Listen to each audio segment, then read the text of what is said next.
meron pa tayong 84.7% na hindi pa nakakapag-subscribe sa YouTube channel ko.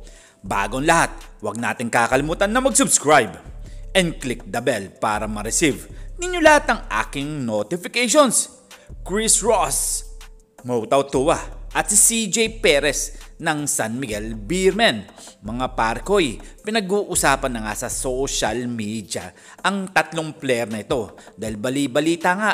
At pagdating sa rumor, etong si CJ Perez nga posible nga daw na ma-trade dito kay Williams ng TNT Katropa. Well mga parkoy huwag tayong maniniwala basta-basta dahil rumor nga lang ito at hindi pa ito kumpirmado kung maititrade nga ba itong si CJ Perez sa TNT Katropa kay Mikey Williams. Well, maraming ang haka-haka na si CJ Perez o Chris Ross sa Mo Tautua pinagpipilian na kung sino nga ba sa kanilang tatlo ang pwedeng maipalit kay Mikey Williams mga parkoy.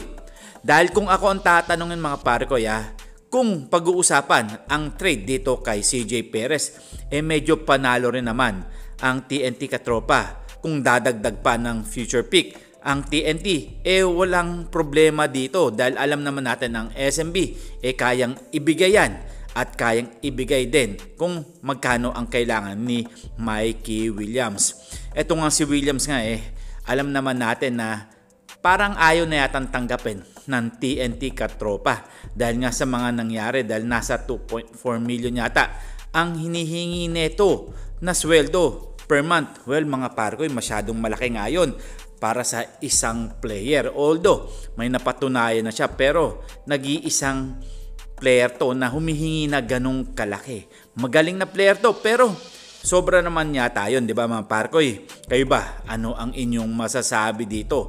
Posible kaya na magbigay ang SMB ng ganong mga player o ibibigay na lang ang sakit ng ulo ng TNT Katropa sa ibang koponan?